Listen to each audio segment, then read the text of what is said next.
तो यही मिलेगा, यही मिलेगा। लेकिन आपको एक बात बताऊं, जितने मैंने लक्षण बताए हैं ना, वो सारे लक्षण भगवान शंकर जी में विद्यमान है।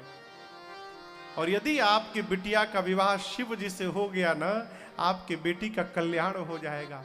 देखिए देखिए हिमांचल जी, समर्थवान व्यक्ति को दोष नहीं लगा करता है। बड़े बड़े जो लोग हैं ना, पैसे वाले लोग, वो हाफ पैंट पहन के जहाज में चलते हैं। गलत कह रहा हूं? जैसे बच्चे, छोटे छोटे बच्चे स्कूल पैंट पहन के जाते हैं ना, वो बड़े लोग हाफ पैंट, फटा पैंट पहन पहन के जहाजी में घूमते हैं। क्यों? समर्थवान में के बोले जाई हो। पैसे वाले आदमी समर्थवान है, उनको दोष नहीं लगता। हम आप पहन के चले जाए ना, कहेंगे देखो दरिद्र आदमी है, इसके पास कपड़ा भी नहीं है पहनने को। समर्थवान में दोष का दर्शन नहीं होता। नारद जी ने उदाहरण रखा, विष्णु भगवान शेष सैया पर सोते हैं, सांप के ऊपर। सांप स्पर्श हो जाए तो शुद्ध होना पड़ता है। विष्णु भगवान सांप पर ही सोते हैं, उनको शुद्ध नहीं होना पड़ता। क्यों? उनमें दोष नहीं लगता है, वो समर्थवान है। गंगा जी की नदी में, गंगा जी के जल में जो बही जाए, पवित्र अपवित्र जो डाल दीजिए, गंगा कभी अपवित्र होती है क्या? हो नहीं। क्यों? समर्थवान है। सूर्य नारायण पूरे संसार पर एक समान दृष्टि डालते हैं, छोटे पर बड़े पर। क्यों? सूर्यवान समर्थवान है, उनमें कोई दोष नहीं है। अग्नि नारायण में जो मन करे सो डालिए, अग्नि पवित्र बने हैं। क्यों? उनमें समर्थवान है, कोई दोष नहीं है। हिमांचल जी ने कहा, आपने जो 4 उदाहरण दिए नारद जी, वो समर्थवान थे। उन चारों का मेरी बेटी के पति से क्या लेना देना? नारद जी ने कहा, महाराज यदि वो चारों समर्थवान हैं, तो जो उन चारों को अपने में धारण करके बैठा है, वो समर्थवान नहीं, महासमर्थवान है। इसलिए भगवान शंकर में कोई दोष लगने वाला। हृदय में भगवान विष्णु है, श्री हरि। यहां गंगा जी धारण किए हैं। 3 नेत्र में से एक सूर्य है, एक अग्नि है। अग्नि भी धारण किए हैं, सूर्य भी धारण किए हैं, गंगा भी धारण किए हैं। हृदय में भगवान हरि भी धारण किए हैं। अस्तु भगवान शंकर में कोई दोष लगने वाला नहीं है। हिमांचल जी बोले, शंकर जी से विवाह होगा? नारद जी बोले, सहज नहीं है विवाह होना। भगवान शंकर को प्रसन्न करना सरल व्यवहार नहीं है, लेकिन उपाय है, असंभव भी नहीं है। वही उपाय बताने के लिए मैं आया हूं। दुराराध्य पे आही महेशु, दुराराध्य है। प्रसन्न करना सहज व्यवहार नहीं है। उपाय क्या है? जो तप करे कुमारी तुम्हारी, जो तप करे कुमारी तुम्हारी, भावे उमेटी सकहि त्रिपुरारी, भावे उमेटी सकहि त्रिपुरारी। यद्यपि पर अनेक जग माही, यद्यपि पर अनेक जग माही, परंतु एहि कह शिव तजी दूसर नाहि, एहि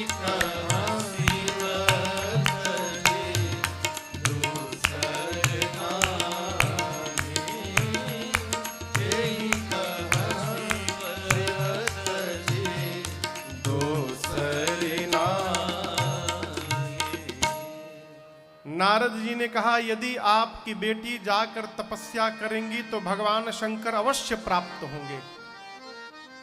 वर तो संसार में बहुत सारे हैं, लेकिन आपकी बेटी के लिए भगवान शंकर को छोड़कर दूसरा कोई वर नहीं है।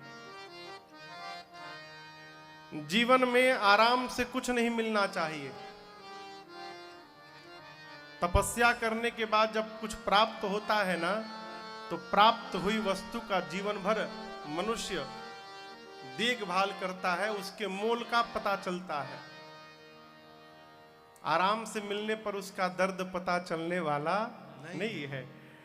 पार्वती मैया ने जाकर वन में छोटी सी अवस्था में मां ने कठोर वर्ष तपस्या की, हजारों वर्षों तक। आकाशवाणी भई, आकाशवाणी ने कहा, हे पार्वती जी, आपने जैसी तपस्या की ऐसी तपस्या आज तक किसी ने नहीं की। आपकी मनोकामना पूरी हो गई। पिताजी बुलाने आए तो घर जाइएगा। सप्त ऋषि आपको मिले तो आप हमारे वचनों को सत्य समझिएगा। इधर सती मैया के शरीर शांत होने के बाद, जबते सती जाई तनु त्यागा, तबते शिव मन भयउ विरागा। सती मैया के शरीर त्यागने के पश्चात भगवान शिव के मन को वैराग्य मिल गया। कैलाश से बाबा निकल गए, लगे घूमने। कहीं भगवान की कथा होती थी तो बैठ के कथा सुनने लगते थे, कहीं कोई भक्त मिल जाते थे तो उनको कथा सुनाने लगते थे। इसी प्रकार कथा सुनते सुनाते ऐसा प्रेम जागृत भया भगवान शंकर के हृदय में कि एक दिन साक्षात भगवान राम जी प्रकट हो गए। प्रगटे राम कृतज्ञ कृपाला। और राम जी प्रकट होके पार्वती जी के जन्म की कथा सुनाए। यहां दर्शन करिए। अति पुनीत गिरजा कै करनी, बिस्तर सहित कृपा निधि वरनी। अब जब राम जी पार्वती जी की कथा सुनाने लगे तो शंकर जी मन में सोचने लगे, धन्य है प्रभु, जिन पार्वती ने पिछले जन्म में आपकी कथा नहीं सुनी, आप उसी पार्वती की कथा इतने प्रेम से सुना रहे हैं। जब कथा पूरी हो गई तो राम जी ने पूछा, बाबा कथा कैसी लगी? तो शंकर जी बोले, जब इतना सुंदर कथावाचक कथा सुनाएगा तो कथा अच्छी क्यों नहीं लगेगी? शंकर जी, राम जी ने कहा, जब इतनी अच्छी कथा आपको सुनाया हो तो दक्षिणा दीजिए, दक्षिणा दीजिए मुझे। राम शंकर जी बोले, क्या दक्षिणा चाहिए? बाबा कहते हैं, जाए विवाह हो शैलज यह मोहि मांगे। मैं आपसे यही दक्षिणा मांगता हूं, आप जाकर पार्वती जी से विवाह करिए। यहां पहले भगवान शंकर ने मना किया, मना नहीं किया। बाबा ने कहा, प्रभु आप जो कह रहे हैं वो उचित नहीं है। क्यों उचित नहीं है? अच्छा आप बताओ, 10वीं की परीक्षा पास करने के बाद व्यक्ति किस कक्षा में जाएगा? 11वीं में। 11वीं के बाद 12वीं में जाएगा। 12वीं की कक्षा पास करने के बाद किस कक्षा में जाएगा? आगे ग्रेजुएशन में जाएगा। क्या 12वीं की परीक्षा पास करने के बाद फिर कोई 10वीं कक्षा में एडमिशन लेगा? कहिए लेगा? नहीं लेगा। एमए करने के बाद लोग एमए करते हैं, बार बार करते हैं, अनेक दूसरे सब्जेक्ट में करते हैं, लेकिन 12वीं परीक्षा पास करने के बाद कोई 10वीं में नीचे उतरने वाला नहीं है। शंकर जी कहते हैं, पहले मैं गृहस्थी था, गृहस्थी से ऊपर उठा, विरक्त बना हूं। अब जब विरक्ति बन गया हूं तो फिर आप मुझे गृहस्थी में भेजना चाहते नीचे? ये उचित तो नहीं है प्रभु। लेकिन एक बात मैं जानता हूं, मात पिता गुर प्रभु के बानी, बिनहि विचार करिय शुभ जान।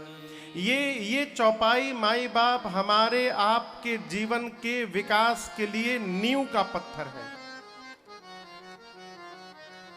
जीवन में कुछ ऐसे मानदंड होने चाहिए, निश्चित होने चाहिए, ऐसे कोई स्थान को नियुक्त करना चाहिए जिनके द्वारा निकले हुए आज्ञा पर हमको विचार न करना पड़े। माता पिता सद्गुरु और स्वामी की आज्ञा में विचार नहीं करना चाहिए, करे कि न करे। विचार करना पड़ रहा है, इसका एक ही अर्थ है, अब हमारा भला होने वाला नहीं है। ये शंकर जी कह रहे हैं, माता पिता गुरु स्वामी प्रभु की बात पर विचार नहीं करना चाहिए, बिना विचार किए उसका पालन करना चाहिए। आप मेरे स्वामी हैं, इसलिए अज्ञा सिर पर नाथ तुम्हारी।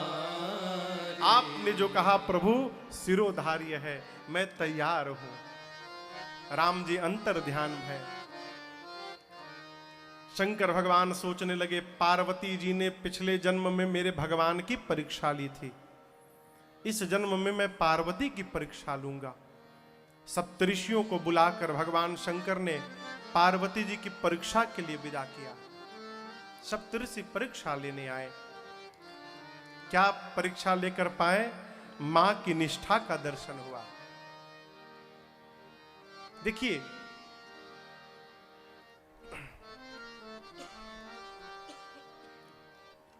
पिछले साल लॉकडाउन में, अभी जो लॉकडाउन चल रहा था उसमें घर में बैठे थे सारे लोग, तो मैं टीवी पर एक प्रोग्राम देख रहा था। एक सिपाही की कहानी थी, फौजी की। कारगिल युद्ध में पैरा मिलिट्री फोर्स होता है, स्पेशल कमांडो। कारगिल के युद्ध में वो जो कमांडो थे, गोली लगने के कारण पेट में 12-13 गोलियां लगी उनके पेट में, और उनका कमर के नीचे पांव काम करना बंद कर दिया 1999 में। तो युद्ध में जाते के पहले वो एक कन्या से वो प्रेम करते थे। वो भी अध्यापक थी, टीचर थी। विवाह निश्चित होने वाला था, तब तक कारगिल का युद्ध लग गया। युद्ध में गए तो गोली लग गया, महीनों भर्ती रहे अस्पताल में। फिर डॉक्टर ने कहा कि जीवन में आप कभी चल नहीं पाएंगे। वो व्हील चेयर पर आ गए। जो कन्या थी, उस कन्या के पिता ने उससे पूछा, अभी सगाई भी नहीं हुआ था, जीवन तुम्हारा है, सोच समझ के विचार करना, विवाह करोगी? अब तो चल भी नहीं पाएगा, व्हील चेयर पर बैठ गया। उस कन्या का उत्तर सुनिएगा। मैं टीवी देख रहा था माई बाप, जब उसकी बात मैंने सुनी तो मैं टीवी बंद कर दिया और सोचने लगा। उसने कहा, पिताजी, यदि विवाह के बाद उनको गोली लगी होती तो क्या मैं उनको छोड़ देती? विवाह हो जाने के बाद यदि वो व्हील चेयर पर आ गए होते तो क्या मैं छोड़ देती? मैं विवाह करूंगी। उस कन्या ने विवाह किया। उसके बाद ये हताश हो गए तो उस कन्या ने उनको पढ़ाया, मैथमेटिक्स, एमबीए का एग्जाम दिलाया। एमबीए के एग्जाम देने के बाद वो आईआईएम अहमदाबाद से एमबीए किए, एक बहुत बड़ी कंपनी के डायरेक्टर बन गए, बहुत बड़े पद पर। ये चला 10 वर्षों तक। 2011 में आने के बाद उनको ऐसा लगा कि जो मुझे पद मिला है मेरी योग्यता के कारण नहीं मिला है, मैं अपाहिज हूं तो दया करके दिया गया है। ये बात उनको खटक गई और परिवार सबसे दूर हो गए। दिन भर मदिरा पीना, किसी से बात नहीं करना, झगड़ना। पत्नी कमांडो के ट्रेनिंग में जो उनको गुरु थे, पत्नी उनके पास गई, जाकर पांव पे गिर के रोने लगी, अब आप ही उनको बचा सकते हैं। पत्नी से भी झगड़ा हुआ, पत्नी भी बेटे को लेकर चली गई ससुराल, अपने ससुर के पास गई, मैके नहीं गई। उनका वो कमांडो आया, वो जो ट्रेनर था गुरु, इनको लेकर गया हिमालय पर्वत में झील के पास, और 3 साल रखा और ट्रेनिंग दे देकर, मार मार कर, डांट डांट कर, त्रास दे देकर 3 बाद वो फौजी फिर से अपने पांव पर दौड़ने लगा हो। 12 साल बाद चलने लगा। ये क्यों मैं कहानी आपको सुना रहा हूं? सप्तऋषि पहुंचे मां पार्वती के पास और जाकर भगवान शंकर की निंदा प्रारंभ कर दी। संबंध मन का बनता है माई बाप। एक बार यदि संबंध बन गया ना, अभी थोड़ी देर पहले कहा था आपसे, उसमें कमी देखना बंद करिए। सप्तऋषियों ने कहा आप जिसके लिए तपस्या कर रही हैं उनके बारे में जानती हैं, भीख मांग के खाते हैं, भीख मांग भव खाएं। जो स्वयं भिक्षा मांग के खाता है आपका पेट कैसे पालेगा? उनके पास कुछ नहीं है, ना घर है ना द्वार है, कुछ नहीं है। हम आपके लिए बहुत सुंदर दूल्हा लेकर आए हैं। कौन? विष्णु भगवान, लक्ष्मी जी के पति हैं, वैकुंठाधिपति हैं, उनमें कोई दोष नहीं है, केवल सद्गुण है, अच्छाई है। वो तैयार हैं। यदि आप हां कहिए पार्वती जी तो आपके विवाह की चर्चा हम उनसे करेंगे, वो तैयार हो जाएंगे। विष्णु भगवान से करा दें। अब पार्वती जी ने अपना मुख खोला, कहती हैं आपके अनुसार भगवान शंकर में अवगुण है? मैं भी कहती हूं महादेव अवगुण भवना और विष्णु सकल गुण धाम। लेकिन एक बात कहें, जेहि कर मन रम जाहि सन तेहि तेहि सन काम। आप कहते हैं कि भगवान शंकर अवगुण के भंडार हैं और विष्णु भगवान सद्गुण के भंडार हैं। आप कहते हैं, मैं भी जानती हूं, लेकिन मैं क्या करूं? जिसका मन जिससे लग जाता है ना मुनियों, उसके लिए वही संसार का सबसे सुंदर बन जाता है। और मेरा मन तो भगवान शंकर में लग गया है। आप कहते मेरा घर उजड़ जाएगा, मेरा घर उजड़े चाहे बसे। अरे लगन इनसे हम लगा बैठे, जो होगा देखा जाएगा। लगन इनसे लगा बैठे, जो होगा देखा जाएगा। लगन इनसे लगा बैठे, जो होगा देखा जाएगा। लगन इनसे लगा बैठे, जो होगा देखा जाएगा। जो होगा देखा जाएगा। इन्हें अपना अपना बना बैठे, जो होगा देखा जाएगा। इन्हें अपना बना बैठे, जो होगा देखा जाएगा।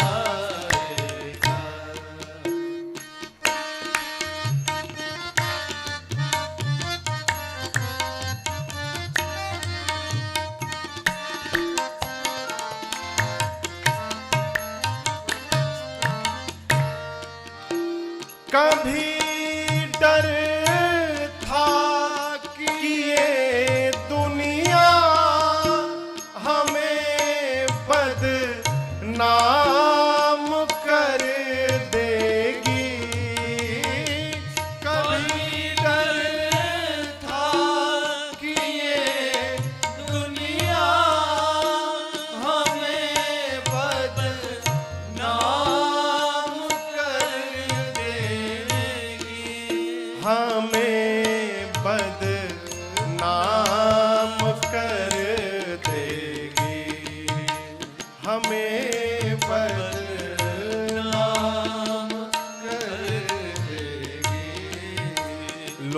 अब पर्दा उठा बैठे, लो अब पर्दा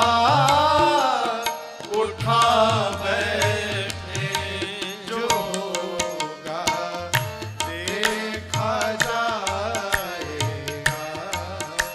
लो अब पर्दा उठा बैठे, जो होगा देखा जाएगा।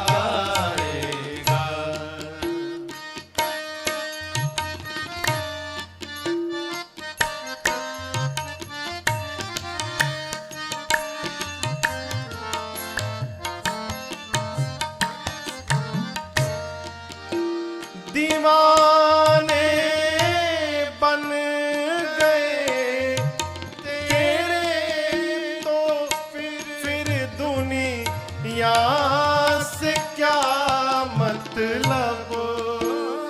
दीवाने बन गए तेरे तो फिर दुनिया से क्या मतलब, तो फिर दुनिया से क्या मतलब। सभी से दिल हटा बैठे, सभी से दिल हटा बैठे, जो होगा देखा जाएगा। सभी से दिल हटा बैठे, जो होगा देखा जाएगा। लगन इनसे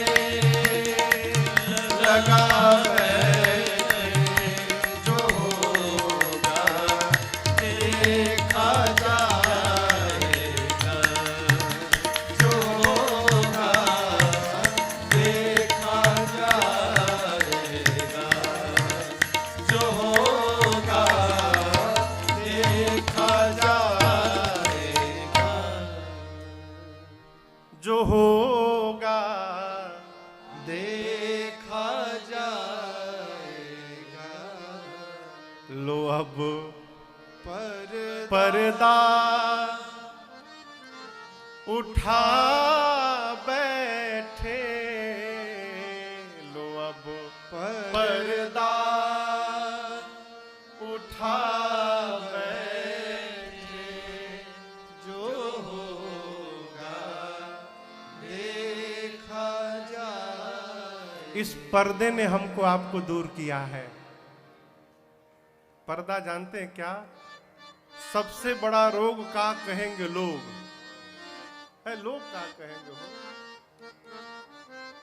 एक व्यक्ति मिला, कहा आप की चुटिया बढ़ा के घूमते हैं, आपको शर्म नहीं आती?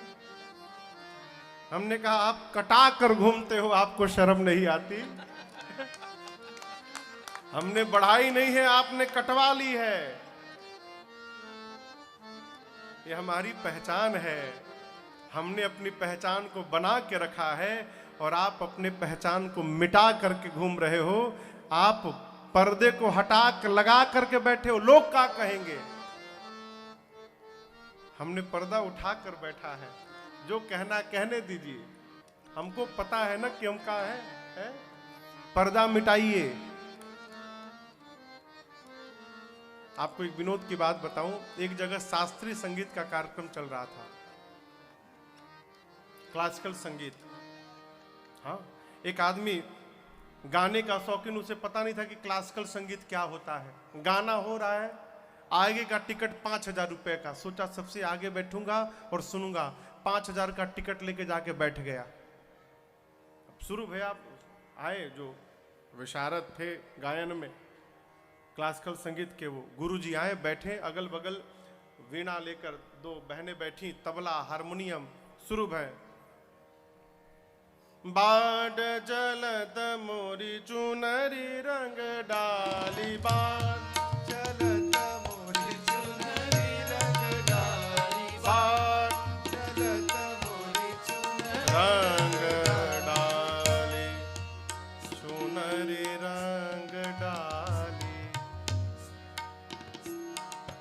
चुनरी रंग डाली बार, रंग डाली बार, रंग डाली बार। गायन में दो बंदिश होते हैं, ख्याल, एक विलंबित ख्याल, एक द्रुत ख्याल। ये तो द्रुत ख्याल था। विलंबित ख्याल और धीरे धीरे, एकदम धीरे धीरे, मतलब एक लाइन, उसमें दो ही लाइन होते गाने में, दो लाइन को गायक लोग घंटों गाते हैं। अब वो लाइन क्या था, कभी चिलमन से ये झांके तो कभी चिलमन से वो झांके। चिलमन यानी पर्दे में से इधर से वो झांक रहा है, उधर से वो झांक रहा है। अच्छा, ये तो गया था गाना सुनने के लिए, इसे पता ही नहीं था कि विलंबित ख्याल क्या है, द्रुत ख्याल क्या है। 1 घंटा से सुनते सुनते उसका दिमाग पक गया, कभी ये झांके कभी वो झांके, उसके आगे बढ़ ही नहीं रहा है।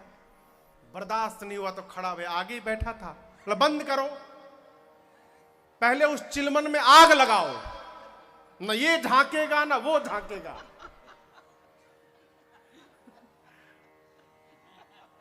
भाई बाप, पर्दे में आग लगाइए। जो पर्दा लगाकर बैठे ना आंखों के सामने, लो अब पर्दा उठा बैठे, जो होगा देखा जाएगा।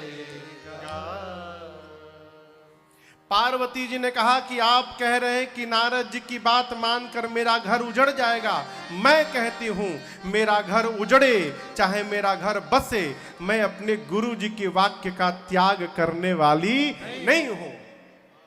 बसऊ भवन उजड़ाऊ नहीं, नारद बचन न मैं नहीं छोड़ूंगी। मुनियों ने मां पार्वती की भगवान शिव के चरणों के प्रति निष्ठा का दर्शन किया, जय जयकार किया मां पार्वती की। बोलिए पार्वती मैया की जय। जाकर भगवान शंकर को बताया मुनियों ने। बाबा सुने, इतने आनंद में आए, फिर समाधि में चले गए। पिछली बार गए थे 87,000 वर्ष बाद लौटे, फिर चले गए। कब लौटेंगे अब कोई पता नहीं। 1000 वर्ष बाद लौटे, कहो 1,00,000 वर्ष बाद लौटे। इसी बीच एक दैत्य का जन्म भया जिसका नाम था ताड़कासुर। क्या नाम था? ताड़कासुर। देखिए ये जो राक्षस है ना, दैत्य राक्षस, इन राक्षसों का एक सूत्रीय कार्यक्रम है। तपस्या करो, खूब तपस्या करो, अब भगवान से वरदान मांगो। बस का वरदान मांगो, हम मरे नहीं। आप देखिए जितने राक्षस में यही वरदान मांगे, हम मरे नहीं।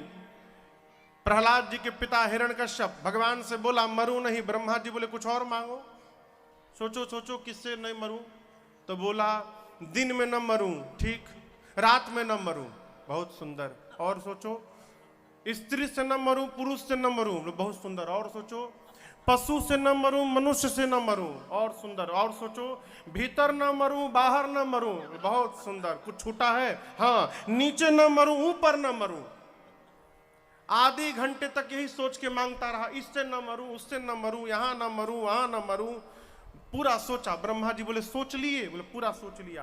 कुछ छूटा नहीं है ना? नहीं, सब याद कर लिया। तथास्तु। मरा के नहीं मरा हो? भगवान नरसिंह बन के मार डाले। ये जितने राक्षस हैं सबका यही काम, तपस्या करके वरदान मांगो हम मरे नहीं। ताड़कासुर मांगा ब्रह्मा जी से, मरूं नहीं। ब्रह्मा जी बोले कुछ और मांगो, मरना तो पड़ेगा ही, कुछ और मांगो। तो दिमाग लगाने लगा, का मांगू, का मांगू कछु समझ में नहीं आ रहा क्या मांगू। तो दिमाग लगाया। शंकर भगवान समाधि में गए। पिछली बार गए थे, सुना हूं 87,000 वर्ष बाद लौटे, फिर गए हैं ना। 87 कम से कम 50,000 तो पूरा करबे करेंगे। 50,000। अच्छा, वापस आ भी गए तो पत्नी है ही नहीं, पत्नी जल चुकी है। पत्नी नहीं है तो बेटा भी नहीं होगा। बस यही उपाय है। कहा शंकर भगवान के तेज से जो पुत्र उत्पन्न हो उसी के हाथों मेरी मृत्यु हो। बाबा समाधि में है, आ भी गए तो पत्नी है ही नहीं, न पत्नी है, न बेटा होगा, न बेटा होगा, न ताड़कासुर मरेगा। ब्रह्मा जी बोले सोच लिए हो ना? एकदम सोच के मांग रहा हूं। ब्रह्मा जी बोले तथास्तु, ऐसा ही होगा। इनका काम है देवताओं से आशीर्वाद लो, देवताओं पर अप्लाई करो। लगा ताड़कासुर देवताओं को दौड़ाने। इंद्र भगे देवताओं को लेकर ब्रह्मा जी के पास। कैसा वरदान दे दिया, मर ही नहीं रहा है। क्या वरदान दिया आपने? ब्रह्मा जी बोले ऐसा ऐसा वरदान मांगा है इसने। इंद्र बोले फिर तो मर भया ये। ब्रह्मा जी बोले मरेगा, जरूर मरेगा। ऐसा ऐसा वरदान लिया है, देखो कन्या तैयार है विवाह के लिए, आप लोग केवल शंकर भगवान को तैयार कर लो। इंद्र बोले मैं जा रहा हूं, तैयार कर देता हूं। ब्रह्मा जी बोले कहां जा रहा हूं? समाधि में बैठे। इंद्र बोले समाधि में? ताड़कासुर तो बाद में मारेगा, जो जगाने जाएगा वो पहले मार डालेंगे उसको। ब्रह्मा जी बोले आप लोग मत जाइए, कामदेव को भेजिए। कामदेव का आवाहन भया। कामदेव आए, सुने कि देव हित के लिए जाना है। जानते हैं शिव का विरोध मतलब प्राण का त्याग करना, लेकिन परहित में यदि प्राण भी चला जाएगा तो संसार में प्रतिष्ठा प्राप्त होगी। ऐसा मन में विचार करके कामदेव चले। अपने पूरे प्रभाव का विस्तार किया कामदेव ने। चले हैं कामदेव, अप्सराएं नृत्य कर रही हैं साथ में। 2 दंड का समय लगा, 48 मिनट कैलाश पहुंचने में। इस 48 मिनट के भीतर पूरी सृष्टि काम के वशीभूत हो गई। जो सर्वत्र ब्रह्म का दर्शन करते रहे मुनि लोग, वो चारों तरफ स्त्रियों का दर्शन करने लगे।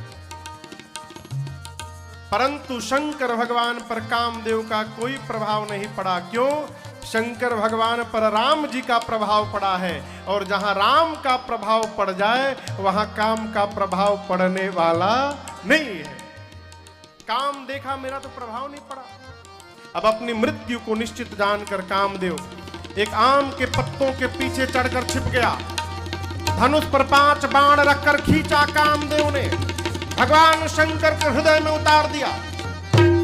बाबा के जैसे हृदय में बाण लगा। शंकर भगवान दाहिने देखे, बाएं देखे, सामने देखे, कोई नहीं दिखाई पड़ा। तब तक आम के पत्तों के पीछे छिपे हुए कामदेव पर दर्शन गया, दृष्टि पड़ी। बाबा का पूरा शरीर क्रोधाग्नि में जलने लगा।